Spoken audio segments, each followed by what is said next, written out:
Hello friends, welcome to నవలా హృదయం. ఈ వీడియోలో మనం వసంత శిశిరం నావెల్ నెక్స్ట్ పార్ట్ చూడబోతున్నాం. కథలోకి వెళ్ళిపోదాం రండి. శిశిరను ఎద్దు నుండి కాపాడి ఇంటికి తీసుకువస్తాడు వసంత్. సైట్లో ముఖ్యమైన పని ఉందని బయటకు వెళ్ళిపోయాడు. ఉమా ఇంటికి ఆమెకు కాబోయే అత్తమామలు రాగా వారిని పలకరించి తన బావతో వీడియో కాల్లో మాటల్లో పడుతుంది.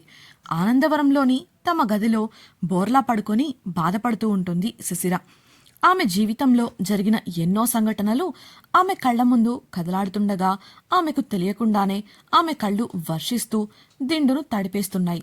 తడిచిన దిండు చెంపలకు తాకడంతో ఆలోచనల నుండి బయటపడిన శిశిరకు చుట్టూ ఎవ్వరూ లేకపోవడంతో మరింత ఒంటరిగా అనిపించింది. మంచంపై వసంత్ పడుకునే స్థలం వైపు చూసింది.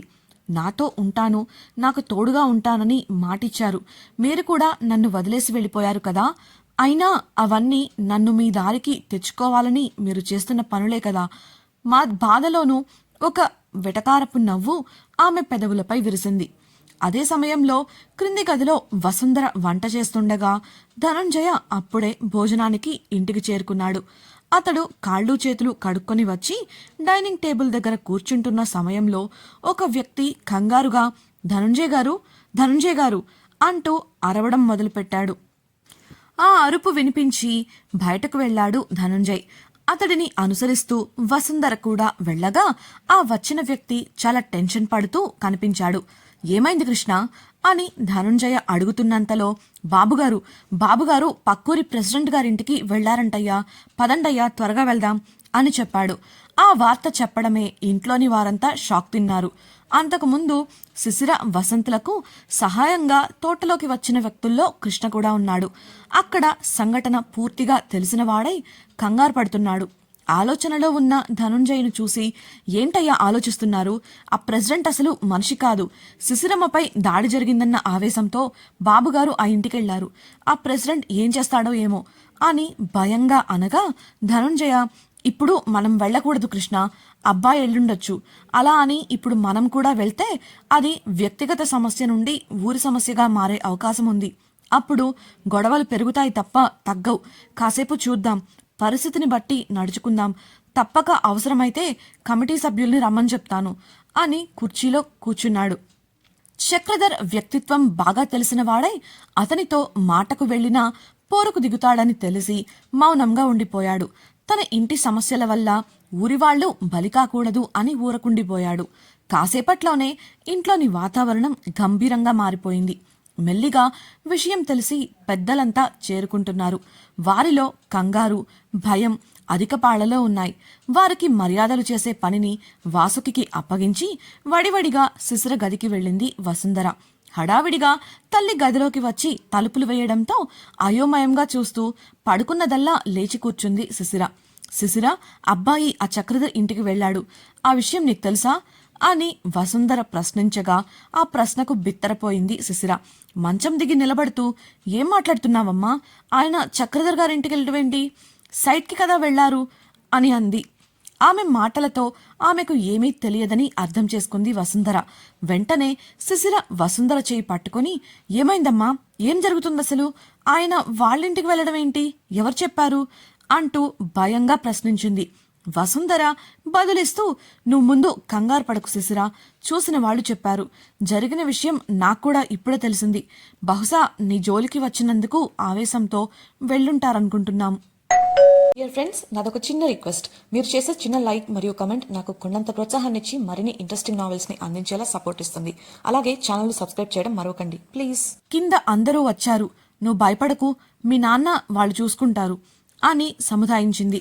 శిశిర హడావిడిగా ఫోన్ తీసుకొని వసంత్కు ఫోన్ కలిపింది. ఫోన్ బిజీ అని వచ్చింది. అసలే చక్రధర్ పరమ దుర్మార్గుడు అని ఆ చుట్టుపక్కల ఊళ్లలో అందరికీ తెలుసు. అతడు వసంత్ను ఏం చేస్తాడో అన్న భయం ఆమెకు క్షణక్షణానికి పెరిగిపోతోంది. ఫోన్ కలవకపోయేసరికి తనే బయటకు వెళ్లబోయింది. ఎక్కడికి శిశిరా అని వసుంధర ఆపగా, నేను వెళ్లి ఆయన్ను తీసుకొస్తాను. నాకిక్కడున్న వాళ్లపై నమ్మకం లేదు. ఊరి గొడవలలో ఆయనకేదైనా అయితే అంటూ మాట్లాడలేక అప్పటికే ఉబికి వస్తున్న కన్నీటి ధారలను తుడుచుకొని తలుపు తీయబోయింది. వసుంధర ఆమెను ఆపి, ఆగు శిశిర, అబ్బాయికేం కాదు. నువ్విప్పుడు బయటకు వెళ్లడం అంత మంచిది కాదు. అంటూ నచ్చచెప్పి శిశిర ప్రయత్నాన్ని ఆపేసింది. వేరే దారి లేక తల పట్టుకొని కూర్చుండిపోయింది శిశిర. క్రింద వచ్చిన వారికి టీ అందిస్తున్న వాసుకి అందరి ముందు ధనుంజయ తనకు ఎదురు మాట్లాడడు అన్న ధైర్యంతో కావాలనే అల్లుడిలా చేయడం ఏం బాలేదు బావగారు.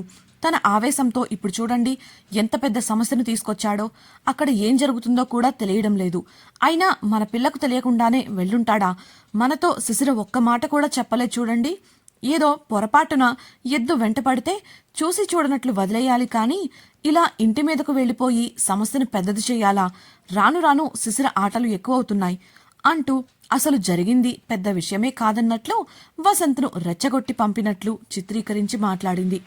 ఆమెకు ప్రకాశం ఏదో చెప్పబోయేంతలో వచ్చిన పెద్ద మనుషులలో ఒకరు కల్పించుకుని ఆవిడ చెప్పింది కూడా నిజమే. ఆ అబ్బాయి చక్రధర్ ఇంటికి వెళ్లాడని శిశిర మనకు చెప్పలేదు. ఆమె ముందే విషయం చెప్పుంటే పరిస్థితి ఇంతదాకా వచ్చేది కాదు. ముందే అతన్ని మనం ఆపేవాళ్లం. అసలు ఆమె ఎందుకు చెప్పలేదు అని ధనుంజయుని ప్రశ్నించాడు. ఆ ప్రశ్నకు అప్పుడే మెట్లు దిగుతున్న వసుంధర ఎందుకంటే అబ్బాయి అక్కడికి వెళ్లాడని తనకు తెలియదు కాబట్టి అని కాస్త గట్టిగా దృఢంగా చెప్పింది. మెట్లు దిగుతున్న ఆమె అప్పటి వరకు జరిగిన సంభాషణను పూర్తిగా వినేసింది. ఆ మాటకు అందరూ వసుంధర వంక చూస్తుంటే వసుంధర మాత్రం కోపంగా వాసుకునే చూస్తోంది. ప్రకాశం కల్పించుకొని మీరు చెప్పేది నిజమా వదినా అని అడగగా ఆమె ధనుంజయ దగ్గరికెళ్ళి శిశిరకు అబ్బాయి కన్స్ట్రక్షన్ సైట్కి వెళ్తున్నానని చెప్పాడట. ముఖ్యమైన పని అనడంతో తను ఎక్కువ అడగలేదంట. అమ్మాయి భయపడుతోంది. ముందు అబ్బాయిని తీసుకొచ్చే ఏర్పాటు చేయండి కాస్త సున్నితమైన స్వరంలో చెప్పింది. చిన్నగా తలాడించాడు ధనుంజయ్. వాసుకి వటకారంగా ఆ పిల్ల చెప్పినంత మాత్రాన తెలియకుండా పోతుందా ఏంటి? మీ అమాయకత్వం కాకపోతేను. తను ఏ విషయాలలో నిజాలే ఒప్పుకుందని అంది ముఖం పక్కకు తిప్పుకుంటూ. ఆ మాటకు వసుంధరకు పిచ్చ కోపం వచ్చింది. కాని నలుగురిలో మాట్లాడడం మంచిది కాదనుకుని కోపంగా వాసుకిని చూస్తూ నిలబడగా ప్రకాశం కల్పించుకొని అసలేం మాట్లాడుతున్నావు వాసుకి? ఈరోజు పిల్లకు ప్రమాదం త్రుటిలో తప్పింది. అది ఎలా అయినా జరగనివ్వు. ప్రమాదం నుండి బయటపడిన పిల్ల గురించి మాట్లాడే మాటలా ఇవి? అసలు నువ్వింతవరకు ఆ పిల్ల మొహం చూసావా? ఏమీ తెలియకుండానే తన నెత్తిన బురద చల్లుతున్నావా? నువ్వు నోరు మూసుకోకపోతే నేను మూయించాల్సి ఉంటుంది. గట్టిగా గద్దించడంతో విసుక్కుంటూ లోపలికి వెళ్ళిపోయింది వాసుకి. వసుంధర దృఢంగా చెప్పడంతో వసంత్ చక్రధర్ ఇంటికి వెళ్లడంలో శిశిరకు సంబంధం లేదని అర్థమైంది అందరికీ. చక్రధర్తో ఎలా మాట్లాడాలో అన్న విషయంపై ఊరి పెద్దలతో చర్చల్లో పడ్డారు ధనుంజయ్, ప్రకాశంలు. మరోవైపు పైన శిశిర వసంత్ గురించి కంగారు పడుతూ ఉంది. అటు కూర్చోలేక ఇటు నిలబడలేక కాలు కాలిన పిల్లిలా గదిలో ఫోన్ పట్టుకొని తిరుగుతూ ఉంది. అసలెందుకు ఇలాంటి పని చేశారు వాసుగారు? ఇదంతా నా వల్లే. నన్ను పెళ్లి చేసుకోవడం వల్లే ఆయన ఇలాంటి సమస్యల్లో పడుతున్నారు. అసలెక్కడున్నారు? ఏమైపోయారు వాసుగారు? ఫోన్ ఎత్తండి ప్లీజ్ అంటూ కిటికీలోంచి కనిపిస్తున్న ఆకాశాన్ని చూసింది శిశిర. కొంతసేపటి ముందు చక్రధర్ ఇల్లు. చక్రధర్ అసిస్టెంట్ అయిన కోటి గేటు దగ్గర నిలబడిన మనిషితో దేని గురించో చర్చిస్తూ ఉండగా మోటార్ బైక్ శబ్దం వినపడి తల తెప్పి చూశాడు. ప్రవేశద్వారం తెరుచుకొని ఉండటంతో ఒక వ్యక్తి బైక్ను నేరుగా లోపలికి పోనివ్వగా కోటి కంగారుగా ఆ బైక్ను అనుసరిస్తూ, ఓయ్ ఎవరయ్యా నువ్వు? నేరుగా ఇంట్లోకొస్తున్నావు? ఇదేమైనా నీ బాబుగాడి ఇల్లనుకుంటున్నావా? అనబోతూ మాటలు పూర్తి చేయకముందే బైక్ పై నుండి దిగిన వ్యక్తిని చూసి భయంతో గుటకలు మింగాడు. ఆ బైక్ పై వచ్చింది వసంత్. అతడు పైకి చాలా కామ్గా కనిపిస్తున్నాడు కానీ ఆ ప్రశాంతత వెనుకుండే ఉగ్రరూపం తెలిసినవాడై జాగ్రత్త పడుతున్నాడు కోటి. వసంత్ సూటిగా కోటిని చూడగా కోటి మాట తడబడి తర్వాత మీరా సార్, మీరు అని తెలియక అలా అన్నాను, మన్నించండి అంటూ చేతులు జోడించి చెప్పి రండి అంటూ అతి వినయంగా ఇంట్లోకి దారి చూపించాడు. లోపలికి వెళ్తున్న కోటికి వసంత్ ఫైట్ కళ్ల ముందు కదులుతుంటే వసంత్ను పైనుండి క్రింది వరకు చూస్తూ కత్తి పట్టుకొచ్చాడో లేక గన్నే పట్టుకొచ్చాడో కూడా తెలియట్లేదే, ఇవాళ పెద్దయ్య గారికి ఏదో మోడింది మనసులో అనుకుంటూ హాల్లోకి తీసుకెళ్లాడు. నేను అయ్యగారిని పిలుచుకొస్తానయ్యా అంటూ కంగారులో కనీసం కూర్చోమని కూడా చెప్పకుండా లోపలికి వెళ్ళిపోయాడు. వసంత్ ఆ ఇంటి పరిసరాలను గమనిస్తూ ఉన్నాడు. గది గోడల నిండా జంతువుల చర్మాలు, కపాలాలను తగిలించి జంతువులను వేటాడి తీసుకున్న ఫోటోలను కూడా పెట్టారు. అవి చూడగానే మనిషికి భయం కలిగించేలా ఉంది అక్కడి దృశ్యం. అలా చూస్తున్న సమయంలో నలుగురు వస్తాదుల వంటి పనివాళ్లు హాల్లోకి నెమ్మదిగా వచ్చి పనులు చేస్తూ నిలబడ్డారు. ఆ తర్వాత 5 నిమిషాలకు కానీ చక్రధర్ బయటకు రాలేదు. వసంత్ గురించి ముందే తెలిసిన వాడై కాస్త ముందుగా జాగ్రత్త పడుతూ తన సేఫ్టీ కోసం వస్తాదులను పిలిచాడు చక్రధర్. వసంత్కు ఆ విషయం అర్థమై లోపలే నవ్వుకున్నాడు. చక్రధర్ రావడమే రండి కూర్చొని మాట్లాడుకుందాం వెటకారంగా నవ్వుతూనే యాటిట్యూడ్గా అంటూ తాను ఒక కుర్చీలో సెటిల్ అయ్యి చక్రధర్కు సోఫా చూపించాడు వసంత్. చక్రధర్ లోపల భయంతో వణికిపోతున్నా పైకి గంభీరత్వాన్ని ప్రదర్శిస్తూ మీ రాకకు కారణం అని ప్రశ్నించాడు. వసంత్ సూటిగా చూస్తూ మీకు తెలీదా ప్రశ్నించాడు నవ్వుతూ. అప్పటికే లోపల కోటితో కలిసి చర్చించి ఎలా మాట్లాడాలో ప్రణాళిక వేసుకొని వచ్చిన చక్రధర్ గొంతు సవరించుకొని బలవంతంగా నవ్వుతూ నాకు ఇప్పుడే మీరు రాబోయే ముందే తెలిసింది. నేనే స్వయంగా వచ్చి సాయంత్రం మాట్లాడదాం అనుకున్నాను. తప్పు జరిగింది. ఏదో మా పాలేరుకు అలవాట్లేక ఎద్దు అదుపు తప్పింది. తప్పుగా అనుకోకండి అని అన్నాడు. వసంత్ బదులివ్వకుండా సూటిగా చక్రధర్ కళ్ళల్లోకి చూస్తుంటే అతడికి ముచ్చెమటలు పడుతున్నాయి. భయంగానే నిజంగానే పొరపాటున జరిగింది. ఇందులో మా ప్రమేయం ఏమీ లేదు అని నొక్కి వక్కాణిస్తూ అన్నాడు మరోసారి. వసంత్ క్యాజువల్గా ముందుకు వంగి తల ఊపుతూ నవ్వడంతో కాస్త రిలీఫ్గా ఫీల్ అయ్యాడు చక్రధర్. అంతలోనే వసంత్ చక్రధర్ కళ్ళల్లోకి నేరుగా చూస్తూ సరే అలాగే కానివ్వండి. ఇవాళ జరిగిన దాంట్లో మీ ప్రమేయం లేదనుకుందాం. మరి మన పాత లెక్కలు సెటిల్ చేసుకుందామా అని అనడంతో షాక్ అయ్యాడు చక్రధర్. వసంత్ దేని గురించి మాట్లాడుతున్నాడో అతడికి అర్థం కాలేదు. అతడు మాట్లాడేది సిసిరపై గతంలో తాను చేసిన దాడుల గురించా లేక వసంత్పై జరిగిన దాడి గురించా అనేది తెలియడం లేదు.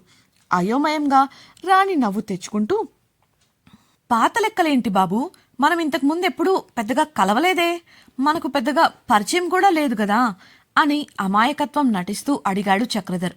వసంత్ చిన్నగా వికటంగా నవ్వి తన ఫోన్ తీసి ఒక వీడియో ప్లే చేస్తూ చక్రధర్ ముందు పెట్టాడు. ఆ వీడియోలోని దృశ్యాలు చూసిన చక్రధర్ కోటీలకు ఫ్యూజులు ఎగిరిపోయాయి.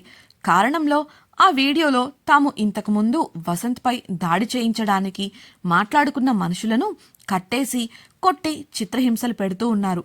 ఆ దృశ్యాలు చూసి కోటి చక్రధర్ చెమటలు కక్కుతుంటే దర్జాగా కుర్చీలో వెనక్కి వాలి కాలు మీద కాలు వేసుకుని చూస్తూ కూర్చున్నాడు వసంత్. శిశిర నుంచి చక్రధర్ తనపై దాడి చేయించాడని తెలుసుకున్న వసంత్ కిషోర్కు ఆ విషయంపై ఎంక్వైరీ చేయమని చెప్పాడు. ఆ ప్రక్రియలో భాగంగా బిహారీ రౌడీలు దొరకగా వారిని బంధించి చక్రధర్ గురించిన వివరాలు రాబట్టారు. డియర్ ఫ్రెండ్స్, నాదొక చిన్న రిక్వెస్ట్. మీరు చేసే చిన్న లైక్ మరియు కమెంట్ నాకు కొండంత ప్రోత్సాహాన్ని ఇచ్చి మరిన్ని ఇంట్రెస్టింగ్ నావెల్స్ ని అందించేలా సపోర్ట్ ఇస్తుంది. అలాగే ఛానల్ సబ్స్క్రైబ్ చేయడం మరవకండి ప్లీజ్. ఫోన్లో బిహారీలు తన పేరు వివరాలు చెప్పడం చూసిన చక్రధర్ పళ్ళు కొరుకుతుంటే ఇప్పుడు చెప్పండి, ఈ రోజు జరిగింది పొరపాటు అని అంటున్నారు కాబట్టి సరే, ఇన్నాళ్ళు నా భార్య విషయంలో జరిగిన అన్ని తప్పుల్ని పొరపాట్లుగానే పరిగణిద్దాం. మరి మనకు పరిచయమే లేదని మీరు ఇంతకు ముందే అన్నారు. పరిచయమే లేకుండా నా జోలికెందుకొచ్చారు?